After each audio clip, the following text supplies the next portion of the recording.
दोस्तों, सभी एक्सर्विसमैन के लिए बहुत बड़ा वीडियो, और ये वीडियो हमारी हेल्थ को लेकर के, और जैसा मैं आपके सामने वीडियो पूरा दिखाऊंगा, प्रैक्टिकल चीजें दिखाऊंगा, और वहां पर हेल्थ अवेयरनेस एक प्रोग्राम किया गया, हेल्थ चेकअप के प्रोग्राम किए गए, डॉक्टरों का परामर्श किया गया, और बात की गई एक इंडिविजुअल को इलाज के लिए ईसीएचएस में जाना है, ईसीएचएस से एमएच में रेफर किया जाता है, फिर इंपेनल हॉस्पिटल में किया जाता है। इंपेनल हॉस्पिटल क्या क्या आपको सुविधाएं दे सकता है, तो सीधी बात है विंग कमांडर अक्षय साहब से, और हमारे जो हॉस्पिटल के वरिष्ठ जो हॉस्पिटल के ओनर्स हैं उनसे मेरी बात है, डॉक्टरों से बात है, और कम से हजारों एक्स सर्विसमैन हैं वहां पर, और हमारे जो वेटरन्स हैं बलबीर सिंह तोमर पार्षद जी हैं वो है, यानी सब हमने एक प्रोग्राम बड़ा ऑर्गेनाइज किया इंडियन वेटरन ऑर्गेनाइजेशन ने, और हमारे ग्वालियर चंबल संभाग के पूर्व सैनिकों को एक मैसेज देने की कोशिश की। और जो पॉलिसी मैटर है वो सभी के लिए, यानी आप कहीं के भी एक्स सर्विसमैन है। जैसे एक पहला पॉलिसी मैटर है कि 15 दिसंबर से क्या स्कीम चेंज हुई है, यानी सीजीएसएस के नियम चेंज हुए हैं,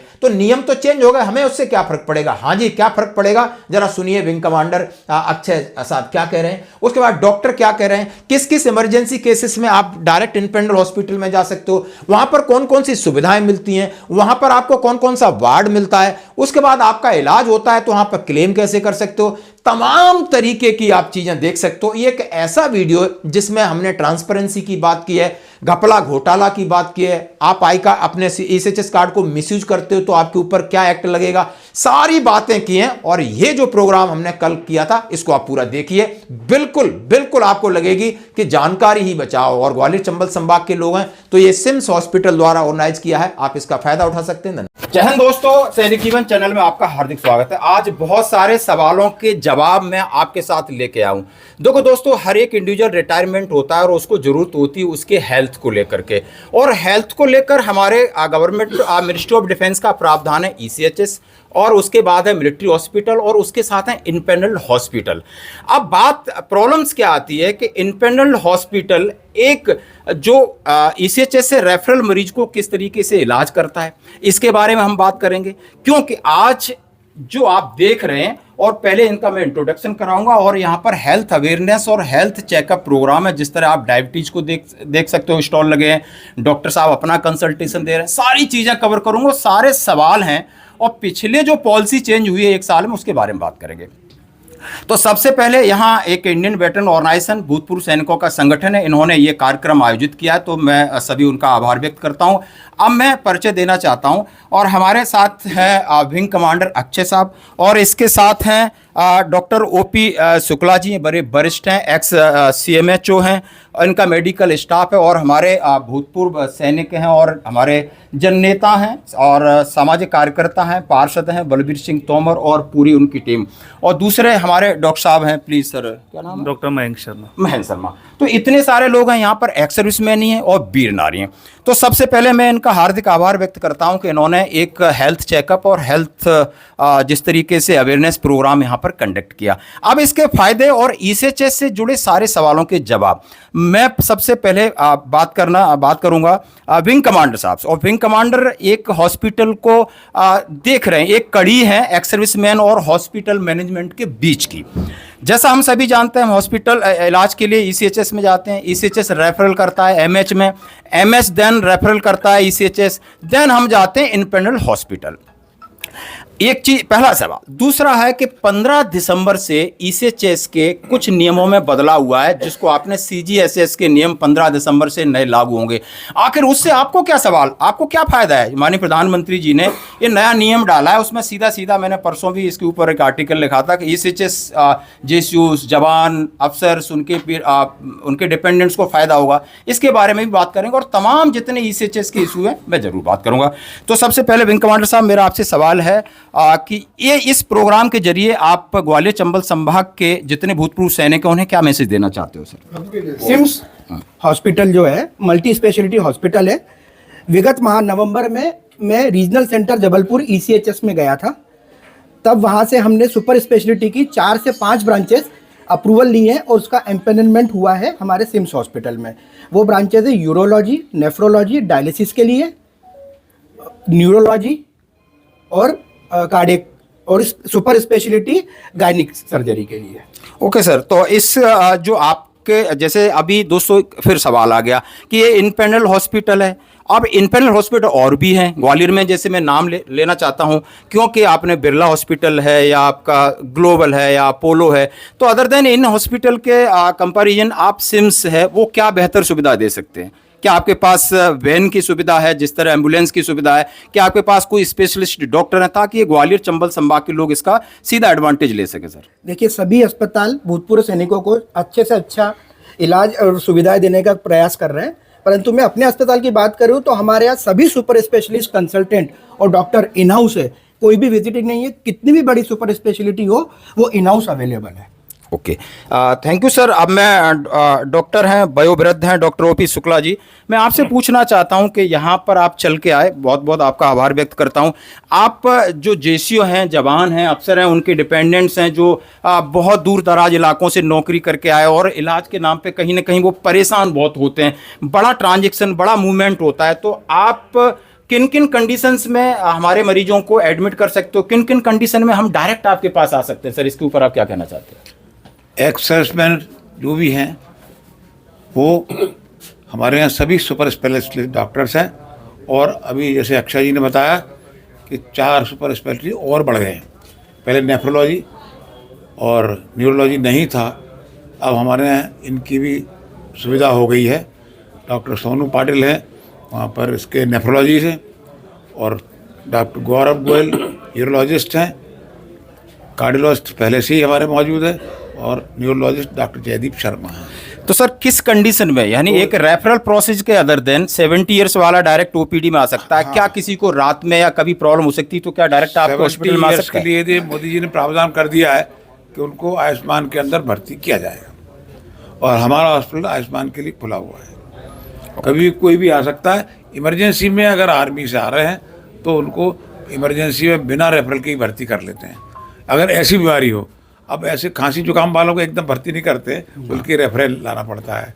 लेकिन कोई सीरियस है, हार्ट अटैक पड़ा है, तो उसको इमरजेंसी में बिना किसी रेफरल भर्ती करके और बाद में उनको इमरजेंसी सर्टिफिकेट दे देते हैं। ओके, थैंक यू डॉक्टर साहब। जैसे डॉक्टर साहब ने बोला कि हमारे पास बहुत सारे सुपर स्पेशलिस्ट हॉस्पिटल्स डॉक्टर्स हैं, और सारी सुविधा आप सबके लिए है, और एक्स सर्विसमैन है वो जो भी इमरजेंसी कंडीशन है वो आ सकता है। अब मैं अपने पार्षद जी हैं जो भूतपूर्व खुद सैनिक हैं, और मैं पीछे देख रहा था, ये कुछ भी इनको कार्डियक की प्रॉब्लम थी, बिरला में थे। सर आप भूतपूर्व सैनिकों को सिम्स हॉस्पिटल ने ये प्रोग्राम ऑर्गेनाइज किया है, इसके जरिए क्या मैसेज देना चाहते हो? और जैसा आपने कहा है जो डॉक्टर साहब आपके बगल में, आप 15 से 20 साल आपके सहयोगी रहे हैं, ताकि लोगों में, हमारा सबका मकसद है एक अवेयरनेस क्रिएट किया जाए बिना तकलीफ के लोग, क्योंकि वैसी मेडिकल तकलीफ उसको है, फिर इसके ऊपर हम और सारी तकलीफें जुड़ जाती हैं, तो एक आदमी किस तरह अपना इलाज करा पाएगा? तो आप क्या कहना चाहते हो सर इस प्रोग्राम के लिए? सबसे पहले तो मैं शुक्ला जी का आशीर्वाद लेना चाहूँगा, और जब मैं बिल्कुल यंग था, जवान था, बात कर रहा हूँ 69-70 की, 69-70 में मैं बीएससी कर रहा था मुरैना से। उस समय मुरैना हॉस्पिटल में 2 स्पेशलिस्ट होते थे, सर्जिकल स्पेशलिस्ट साहब थे शुक्ला जी, और तिवारी जी मेडिकल स्पेशलिस्ट थे। ये 55-56 साल पुरानी बात कर रहा हूँ। तो मैं जब से जानता हूँ, और करीबन 30 साल से तो हम बहुत गहरे मित्र हैं, और deputy commissioner BK Sharma ji, Lalmani Sharma, हमारे बड़े भाई साहब, ये सब मित्र मंडल में अपने उद्देश्य की पूर्ति नहीं करती है। डॉक्टर का पहला काम है ट्रीटमेंट देना, हॉस्पिटल का पहला काम है ट्रीटमेंट देना, अदर फॉर्मेलिटी सब बाद में। ये, और जो संस्था अपने कर्तव्यों का पालन नहीं करती, गवर्नमेंट उसको टेक ओवर कर सकती है। तो उन्होंने कहा था आपको 24 घंटे का समय, या तो आप जवाब दें, इलाज करेंगे नहीं करेंगे नहीं, मैं 2 दिन बाद गवर्नमेंट का स्टाफ वहाँ बैठा दूंगा। का भी दबाव बनाया जब बिरला हॉस्पिटल इन पैनल हुआ। अब ये हमारे यहाँ सिम्स में तो भाई साहब है संघ में, और मैं रिक्वेस्ट भी करूँगा कि एक्स सर्विसमैन का आउट ऑफ वे जाके भी मदद करें। 92 में धर्मवीर साहब कलेक्टर थे मुरैना में, पहले खड़े थे, और 92 में धर्मवीर साहब कलेक्टर थे, और कमिश्नर थे होशियार सिंह जी, और दोनों एक्स सर्विसमैन थे शॉर्ट सर्विस कमीशन के। तो वो हर महीने हमारी मीटिंग में आते थे और ये कहते थे SDM वगैरह को, if you have to go out of way don't worry, go but help the ex serviceman. तो हमारे जो एक्स सर्विसमैन हैं उनकी बड़ी मदद करते हैं, और साहब के बच्चे तो अभी भी सदिल्ला है ना, कर्नल हैं अभी आर्मी में, पूरा Very सैनिक good, परिवार very से good. जुड़े हैं, पुलिस परिवार से जुड़े हैं, और सब लोग बहुत अच्छा है। स्वास्थ्य की ज़रूरत सबको पड़ती है। मैं भी अभी गया था हार्ट के मामले में, मदानता में गया था, मदानता वाली भी बहुत मदद करती है, गंगाराम में भी मदद करते हैं, सब लोग हैं। लेकिन अपने ग्वालियर में अपोलो हुआ, सिम्स हुआ, और सिम्स में हमारी दोनों महानुभाव हैं, वो बहुत एक सर्विसमैन के प्रति अच्छी भावना रखती हैं। सर इसका मतलब ये है कि जो इनका इनिशिएटिव है, अदर देन दूसरे बहुत सारे हॉस्पिटल हैं, अपोलो है, ग्लोबल है, बिरला है, और ये आकर के ज़मीन पर आकर के प्रोग्राम इसलिए कर रहे हैं कि एक अवेयरनेस क्रिएट किया जाए, अपनी पॉलिसी को आपके सामने रख रहे हैं ताकि एक्स सर्विसमैन ज़्यादा से ज़्यादा जुड़ें और इसका लाभ उठा सकें। अब एक सवाल है आपसे, आपके लिए है, क्योंकि भिंड मुरैना का पॉलीक्लिनिक ईसीएचएस में कोई इलाज कराता है तो उसको डायरेक्ट रेफरल मिल जाता है, ग्वालियर हॉस्पिटल का या भिंड हॉस्पिटल का मिलता है। बट ग्वालियर ईसीएचएस की एक पॉलिसी बना दी है कि वहाँ पर यदि आपको रेफरल लेना है तो पहले एमएच के थ्रू आना होगा, क्योंकि वो कुछ समटाइम्स एमएच में रेफ़र करेंगे, एमएच आपको वापस करेगा, फिर इंटरनल हॉस्पिटल में जाएगा। तो हम आपसे रिक्वेस्ट करते हैं कि अगली मीटिंग या कुछ हो तो आपको ओआईसी ईसीएचएस से या स्टेशन हेडक्वार्टर कमांडर से या कमांडेंट एमएस से इस प्रॉब्लम को हटाना पड़ेगा, क्योंकि ये बीच में उन्होंने एक क्लॉज डाला है। ये एक्चुअली ईसीएच के बायलॉज में ऐसा कहीं प्रावधान नहीं है। हमारा डायरेक्ट फंड जाता है, मिलिट्री हॉस्पिटल के द्वारा फंड नहीं जाता, हमारा फंड डायरेक्ट ईसीएच के स्टाफ में जाता है। ये लोकल एडमिनिस्ट्रेशन की वजह से ऐसा बना दिया है, क्योंकि हम तो जितनी बार गए हैं कभी हमें रेफर नहीं किया, डायरेक्ट ईसीएच से उस बट मेदांता अभी वगैरह के अभी लिए अब किया। हाँ यस अभी ये नई पॉलिसी है सर हाँ अभी बहुत सारे सवाल हैं, यानी 15 तारीख से जो नए नियम है, पहला सवाल है कि आखिर उसको आपको क्या फायदा होगा। दूसरा सवाल है, यदि आप सिपाही हैं, हवलदार हैं, नायब सूबेदार हैं तो आपका कौन सा वार्ड बनता है, यानी सूबेदार मेजर हैं तो कौन सा है, ऑर्डिनरी लेफ्टिनेंट है तो कौन सा है, कैप्टन है तो कौन सा वार्ड है। तीसरा मेरा ये सवाल है कि बहुत सारी ट्रांसपेरेंसी को लेकर के सवाल उठाए जा रहे हैं कि यहां पर कार्ड का दुरुपयोग होता है। तो सारे सवालों का जवाब मैं विंग कमांडर अक्षय साहब से जानना चाहता हूं कि सबसे पहले 15 तारीख यानी आने वाले परसों से जो नई पॉलिसी, इसमें एक्स सर्विसमैन को क्या बेनिफिट है इससे सर? 15 तारीख, आगामी 15 तारीख दिसंबर से 2025 से ईसीएचएस में सीजीएचएस के रेट लागू होने जा रहे हैं। अभी भारत सरकार ने समस्त केंद्र सरकार के एम्पेनलमेंट को एक ही रेट में रख दिया है, चाहे फिर वो सीजीएचएस हो, ईसीएचएस हो या सीएपीएफ हो, सभी पे एक ही दर लागू हो रही है। ओके, दर से क्या मतलब समझते हैं? हमें दर से, हमारा तो वैसे ही पहले फ्री हो रहा था, अभी भी फ्री हो रहा है, तो दर का क्या मतलब? दर का मतलब मैं यहाँ पे 2 शब्दों में समझाने की प्रयास करूंगा। जी सर। दर का मतलब यह है कि कुछ प्रोसीजर या मेडिकल फैसिलिटी ऐसी थी जो पुराने रेट में करने से कई अस्पताल बचते थे, like a checkup, like a checkup नहीं, बेसिकली प्रोसीजर। मैं इसको डिटेल में बताऊंगा सर। क्या है जो इनकी रेट है, चाहे सिम्स हो या बिरला हो, ये क्लेम करते हैं गवर्नमेंट से, तो इनकी एक रेट प्रिस्क्राइब्ड है। हार्ट ऑपरेशन का इतना, आँख का इतना, इस ऑपरेशन का इतना, उस रेट में चेंज हुआ है। तो इसलिए ये हॉस्पिटल की बहुत कम रेट थी, आज भी आंखों का शायद 15,000 है, आई थिंक सो। तो इससे हार्ट ऑपरेशन का 36,000 है समथिंग। तो ये नई रेट आने से हॉस्पिटल वाले तैयार हो जाते हैं और हॉस्पिटल वाले आराम से एक्सर्विसमैन का दिल खोल के इलाज कर सकते हैं। इसका आउटकम यही निकल के आता है, क्योंकि उन्हें उस बात का कोई सौदा नहीं करना कि मैं इतना इलाज करूंगा, गवर्नमेंट हमें उतना क्लेम नहीं करेगी। इसमें बिल्कुल कमांडर साहब क्या था, बिरला हॉस्पिटल का यही डिस्प्यूट था, इन्होंने अपनी रेट से क्लेम कर दिया था, और वहाँ उसमें लेफ्टिनेंट जनरल कोई कर थे, क्या नाम है, गाड़ी कर से क्या डायरेक्टर थे जो उसकी ईसीएच के। हाँ, हमारा लखनऊ सेमिनार हुई थी, उसमें वो आए थे, राजनाथ सिंह भी आए थे उसमें। तो उस समय ये सब क्लियर हुआ था, तो इनकी रेट से वो पेमेंट नहीं करेंगे, उनका आपका ऑनलाइन वो पकड़ेगा ही नहीं कंप्यूटर। जो उनकी प्रिस्क्राइब रेट है उस हिसाब से बिल देंगे तभी पेमेंट हो पाएगा। तो आप जैसा कि आप लोग समझ चुके होंगे कि 15 दिसंबर से जो नियम है वो आपके लिए है कि हॉस्पिटल दिल खोल के आपके मेडिकल जो चेकअप है, प्रिस्क्रिप्शन है या इलाज है, ये सारी चीज़ें आसानी से कर सकता है। तो ये सारी बात आपके लिए क्लियर होगी। अब दूसरा बड़ा सवाल है, सिम्स के लिए पूछूं या आपको कॉमन सवाल है? अब मैं कॉमन सवाल ये पूछना चाहता हूं कि क्या रैंक के प्रोफाइल से आपका हॉस्पिटल या बाकी हॉस्पिटल में क्या सुविधाएं, जो एडमिशन होते हैं, बहुत सारे क्राइसिस होते हैं कि मैं सुबेदार हूं, मेरे लिए जनरल वार्ड नहीं है या मेरे लिए सेमी प्राइवेट है, सर इसके ऊपर क्या कहना चाहते हैं? देखिए, जो ECH जैसे तोमर साहब ने बताया, ECHS ऑनलाइन प्रक्रिया पे काम करता है।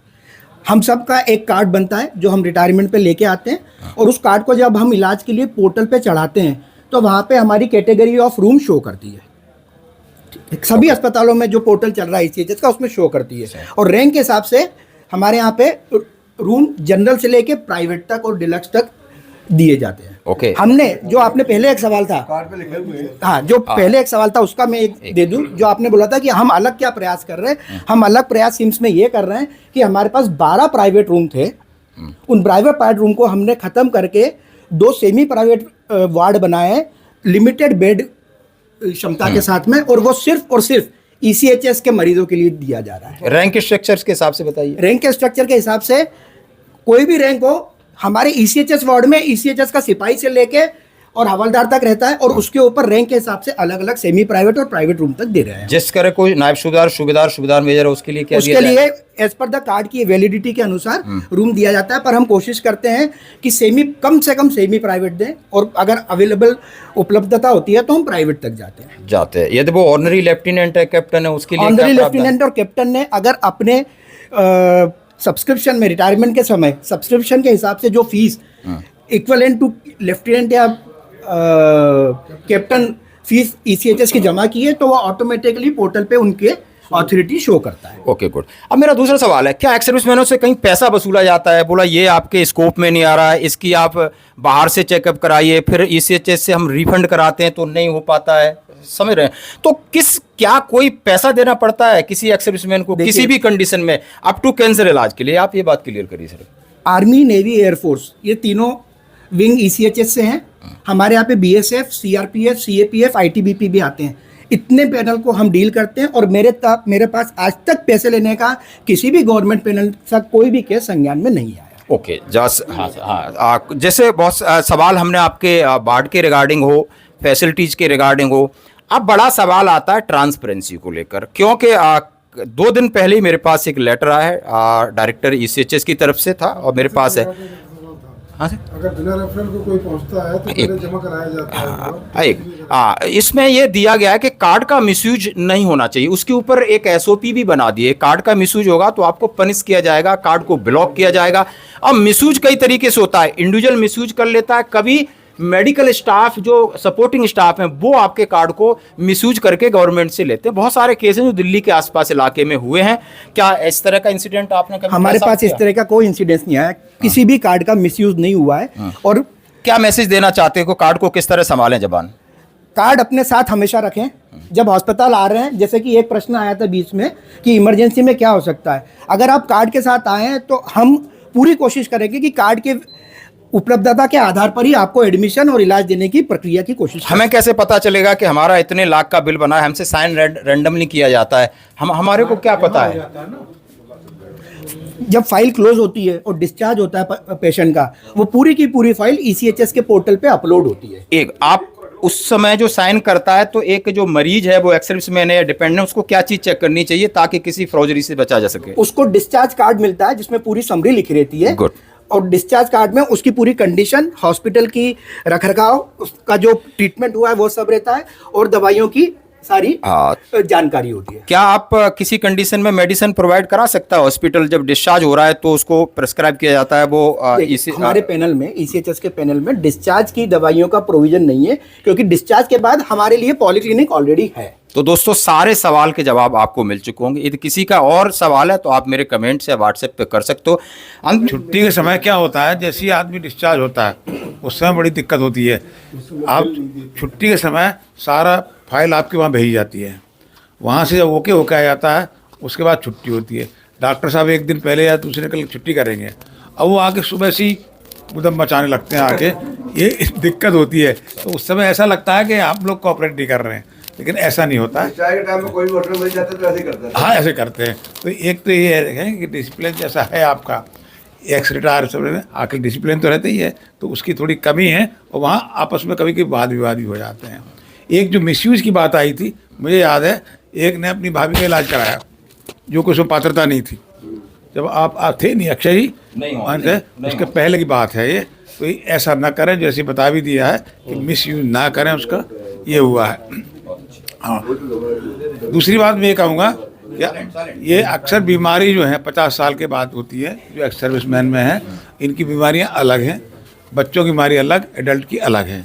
इनमें अधिकतर बीमारियाँ जैसे प्रोस्टेट है, पेशाब की बीमारियाँ होती है, तो प्रोस्टेट के लिए, और हार्ट की और न्यूरोलॉजी की बीमारियां ज़्यादा होती हैं, उसकी हमारे यहाँ सब फैसिलिटी है, लेकिन आपको हर साल चेकअप कराना चाहिए ताकि अपने बचे रहे कॉम्प्लिकेशन से। लापरवाही करने से कॉम्प्लिकेशन करना चाहता हूँ, क्योंकि ये 70+ हैं और लगातार यहाँ रह रहे हैं, हर एक हॉस्पिटल से इनकी कनेक्टिविटी है, जाते हैं लोगों के बीच में। तो क्या ऐसी चीज़ है वो देख सकते हैं कि और एक्स सर्विसमैन का बेहतर इलाज किया जा सके, इस सुविधा को और ज़्यादा ट्रांसपेरेंट किया जा सके और सुविधाजनक बनाया जा सके? Sir please. ऑलरेडी हमारे कमांडर साहब भी, विंग कमांडर साहब पास में हैं। इन्होंने थोड़ी देर पहले बताया था कि हमने एक एक्स सर्विसमैन के लिए वार्ड बना दिया है। वार्ड में मैं पूछना चाहता हूँ कितने बेड हैं? 2 वार्ड बना है। नहीं, ईच हर एक वार्ड में कितने बेड? एक वार्ड में हम उसको सेमी प्राइवेट में, क्योंकि हमने वार्ड बनाया था दैट इज 16, करेक्ट। एक वार्ड में 16 और एक वार्ड में 10। लिसन, अब ये रूम की जगह आप वार्ड कर रहे हैं, तो that is not looks nice. आप ठीक है, हमारा इंटाइटल हर एक एक्स सर्विसमैन का इंटाइटल उसमें आईसीयू में कोई भी एक्स सर्विसमैन जा सकता है। आईसीयू में तो रैंक की देयर इज नो प्रॉब्लम, लेकिन रूम के लिए रैंक की प्रॉब्लम है, जेसीओ एंड एबव होना चाहिए। तो लेकिन बिरला हॉस्पिटल में हमने ऑलरेडी डायरेक्टर से चर्चा करके, और आपका जो चार्ज ईसीएच का है उससे रूम का चार्ज कम है, तो वो रूम में ट्रांसफर कर देते हैं, कैपेबिलिटी है। Yes, लेकिन yes, वार्ड बनाना एक्स सर्विसमैन के लिए अलग से ये अच्छी बात नहीं, वार्ड अगर का आप आईसीयू से निकाल के वार्ड में डाल दो 16 बेड के हॉल में, तो दैट इज नॉट गुड। नहीं, शायद ये कृपया इस पर ध्यान दें। अगर ऐसा करेंगे तो लोग एक्स सर्विसमैन आपके यहाँ वो कम जाएंगे। वो जनरल कैटेगरी होगी जो आपने वार्ड शब्द कहा, जनरल कैटेगरी में न डालने के लिए ही किया गया। I know this is the semi ward आप कह रहे हैं। 16 बेड वाला जनरली वार्ड है, 16 बेड वाला स्पेशल वार्ड नहीं है, रूम नहीं है। मतलब इनका कहना है कि 16 बेड यदि आप एक बैरक में डाल देते हो तो वो उसमें प्राइवेसी कोई चीज नहीं है। वो एक जनरल वार्ड देखिए, वार्ड ही बन गया। फॉर योर मैं आपसे पूछना चाहता हूँ, आईसीयू का कितना चार्ज है आपका? आईसीयू का 3,500 बेड चार्ज, हाँ, कितना चार्ज है? ऐसे 2,500, applicable 3,000, लगभग 3,000। रूम का चार्ज कितना है? 2,200 समथिंग, 2,000।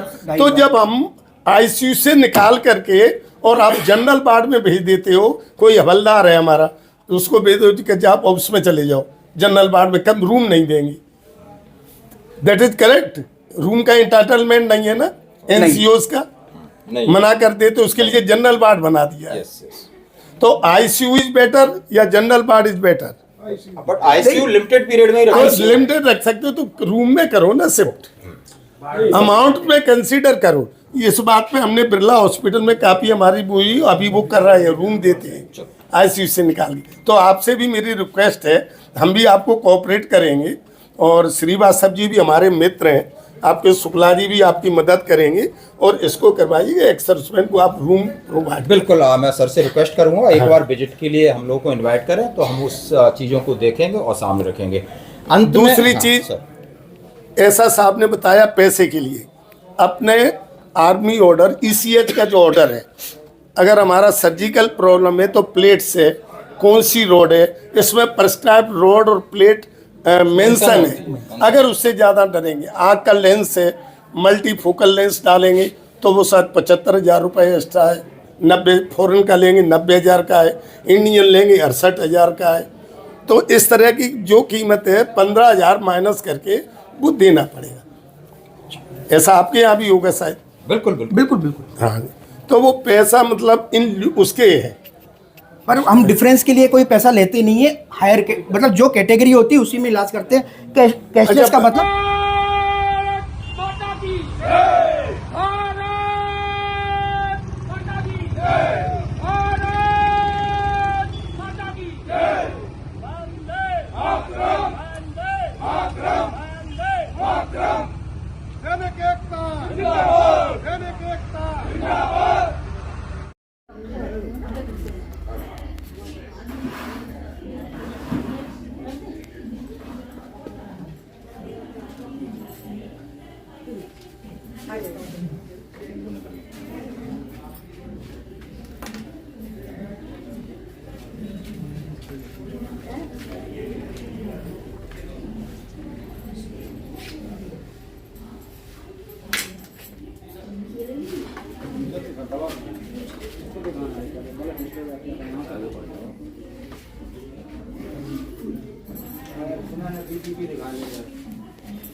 उधर में कोई जेंट्स नहीं ना मैम?